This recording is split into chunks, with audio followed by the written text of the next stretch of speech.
You are tuned in to Love Your History, hosted by Preston Love Jr.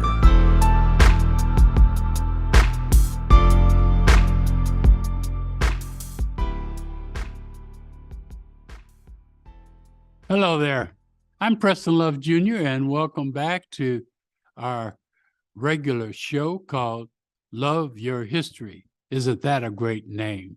Well, it's named that because of why, the love part, but the history of it all is the focus of my webinar. However, the history always creates challenges and nuances as it relates to the present and future. I have lots to cover in the short time that we have together this broadcast, so I want to get right on into it. The subject, my beloved, is the Omaha Public Power District's burning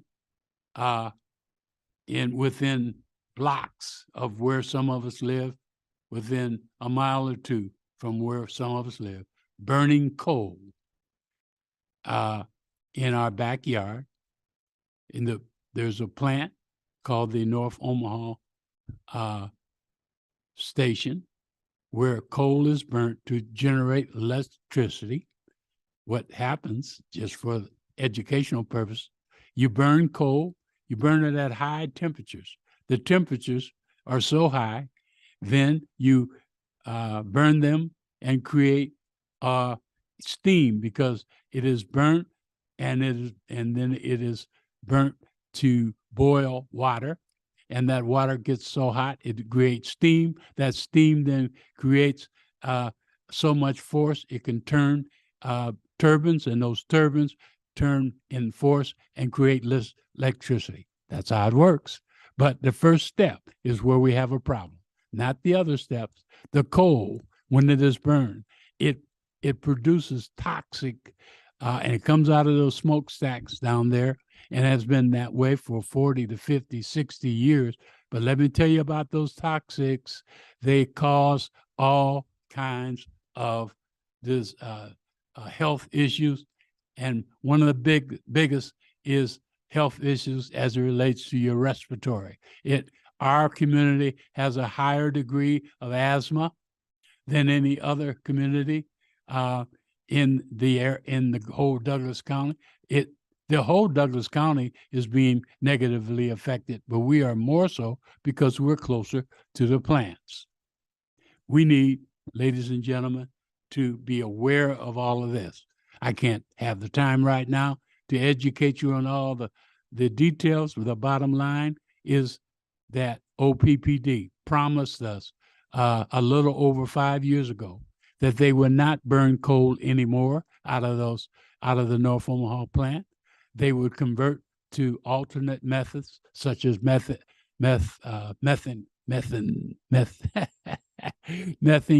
gas and other sort. There are other things, but gas is a great way an alternate way to produce the necessary heat to do the things that I just described to you. And there is very little toxics that come out of that approach. And they promised the community that they would have it all converted, and we would stop burning coal right about now, right about the end of 2022 or 23. They would get that done. We were just informed that, their promise, they're not going to keep their promise, and that it may be another 5 years or so before they will stop burning coal. And so, notwithstanding all the damage that has been done to our community and our residents and health from the burning in the past, now we're looking at another 5 years and a broken promise. I'm telling you all of this because some of us are not going to stand by and sit back and see and come back to visit this in 5 years. We need to get in the face of OPPD, I say it respectfully, and make sure that, number one, that they keep their promise this time, and develop measures and timetables for us to do so.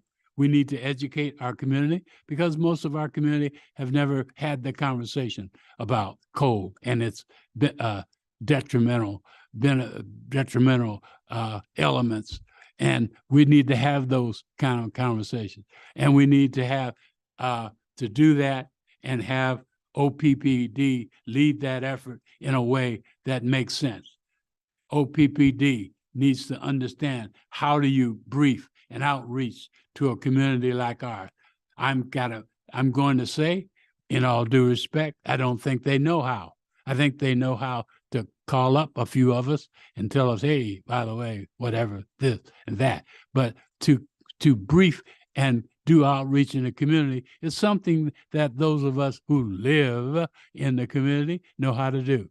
And so we formed a committee of community residents, of experts in health, experts in the engineering, experts in the climate effects of all of this.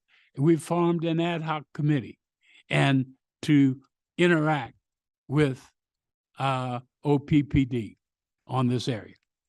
I was scheduled to meet yesterday. It's not important what date it was because when you see this, there'll be some days past. But in the month of the early part of December, yesterday, as it relates right now, I was due to meet with the chairman of the and CEO of OPPD. And I was planning to do so, and I chose to take members of the committee that I just described to you. And I'm here to tell you that they refused to meet with me, even though we had it scheduled, because I had the nerve to bring a few other people, a few experts, and a few associates of mine with me. They only wanted to meet with me alone. I sit back to make in a dramatic point. Do you think that I met with them alone? The answer is absolutely not. And so they would not meet with me. I'm telling you that only to say we've got work to do because for whatever reason, they didn't feel comfortable meeting with a small group. I took 3 other people to meet with me. And so I don't understand. And I made them know I don't understand why they would need to meet with me alone on this very critical and important juncture. And so I not only didn't understand, but I was quite frankly insulted by the whole idea. We did not meet. And so that is something you should know. And then today, which is the day after yesterday, they had a tour of the North Omaha plant for a lot of special invitees. I was one of them. And it was the mayor and some other dignitaries. Nothing wrong with that. They asked me to come, and I had originally said, I'll think about it. And I surely said no, that I was not going to come because, number one, I don't need a tour of the plant. I mean, it might be a nice thing to do. Maybe someday I want to go to the zoo, by the way, and I might want to go and see the College World Series. I would like to see the plant, but we're at a juncture where we're talking about the health of my community. I'm not looking to play any games with a promotional tour. It is time to sit down and have serious conversation, and it has to be on my and our agenda, not on theirs to meet with me all by myself. Maybe they're going to offer me $1 million. Let me just say on camera, if they offer me $1 million, I'm going to meet with them all alone. Just joking. But I'm just saying I don't know what the purpose would be to meet with me all alone. I'm a nice guy, a wonderful person, but I am not that kind of guy. And they have been meeting, may I say, with other key leaders by themselves.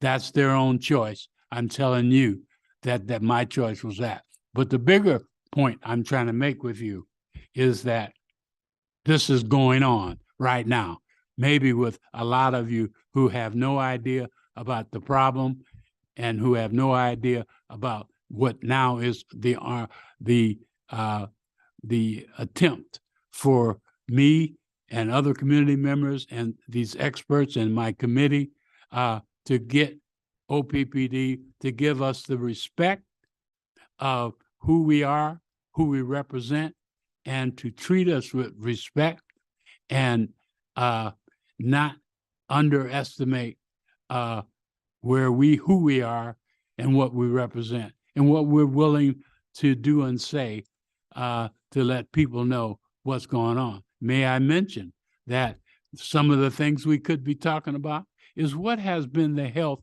and economic impact on North Omaha from all of this over 50 years. Maybe we should be also on the agenda is that we need to be able to chronicle, to document, and to put on paper our best guess through study and with others who have much data on the effects of this and quantify that in monetary terms. We need to maybe make things whole. That's another piece of the agenda. But we surely need not sit back for 5 years and wait till and see what happens. It may be good what happens, but we surely have the responsibility of being stewards of our community by keeping their feet to the fire during this time, and also provide proper and respectful education to our community, and do whatever is necessary, and look us face to face and have face-to-face meetings with not just individuals to try to pick us off one by one. And surely there's going to be contributions coming from OPPD to people and groups, and all of a sudden they're not going to be active in this area. Keep an eye on that.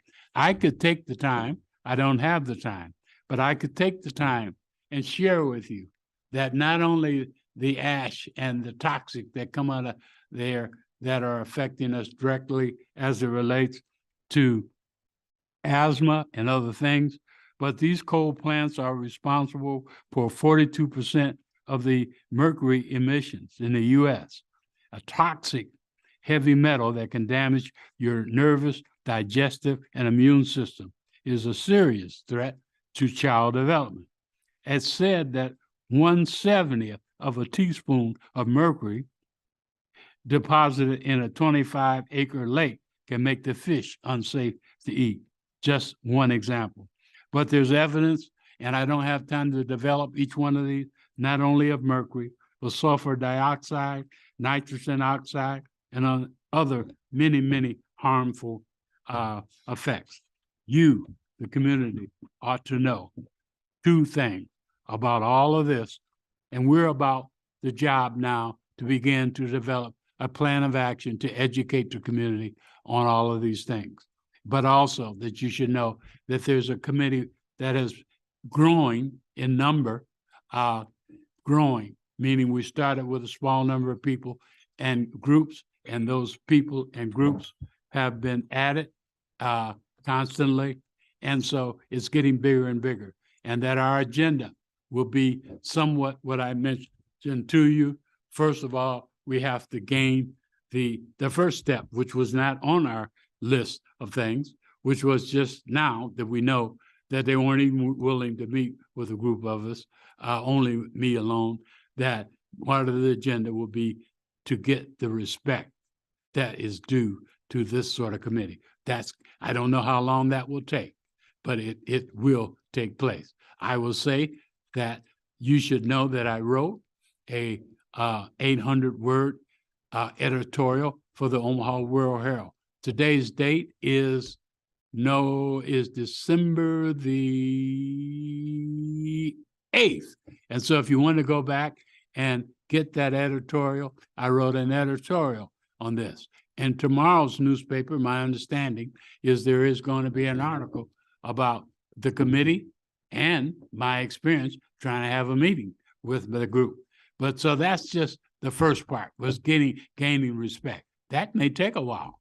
The second step is to develop a respectful and credible meeting of the minds about the serious issues of how we're going to update the community. And we suggest we do that together. We know how to interact with our own community for updates and timelines, all of that, and milestones, that we develop that jointly and make that public, and that the dialogue will also include the accountability on the new 5-year target to rid ourselves of the coal burning, and lastly, to assess and document the health and economic impact and deal with that as we may.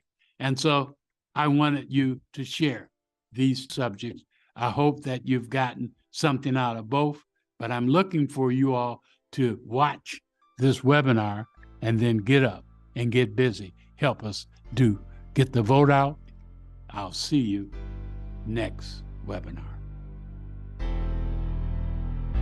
This has been Love Your History, hosted by Preston Love Jr.